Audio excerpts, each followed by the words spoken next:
Le président Abdoulaye Wade a marqué l'Afrique bien au-delà des frontières de notre pays, des frontières africaines, par la singularité de son discours, par le dynamisme de sa réflexion politique et surtout son ambition pour le continent africain. D'abord, il faut rappeler qu'il a incarné pendant plus de 26 ans une opposition républicaine et démocratique dans un contexte africain où dominaient encore dans de nombreux pays des systèmes de parti unique. Par son combat politique constant, son attachement au pluralisme et surtout son engagement pour des élections transparentes, il a contribué année après année à l'enracinement de la démocratie au Sénégal. Son rôle dans la sécurisation du système électoral sénégalais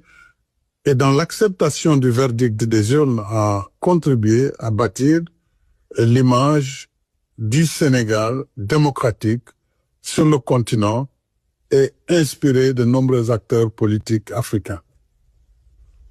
Rappelez-vous de son plan Oméga, conçu comme un vaste programme de grands projets d'infrastructure pour le continent. D'ailleurs, je rappelle pour la petite histoire que le projet de la Grande Muraille Verte était un projet vraiment initié par Maître Abdoulaye Wade, qui par la suite a été adopté par le Népal. Et ce programme Oméga a joué un rôle moteur dans la conception de ce qui est devenu le nouveau partenariat pour le développement de l'Afrique, le NEPAD, qui est né de la fusion entre le plan Oméga du président Wade et le Millennium African Map, conçu également et porté par le président Mbeki, Obasanjo, le président Bouteflika et le président égyptien Del Dalon. Et si je devais résumer Wade en un mot, qui est très difficile, ou en une phrase,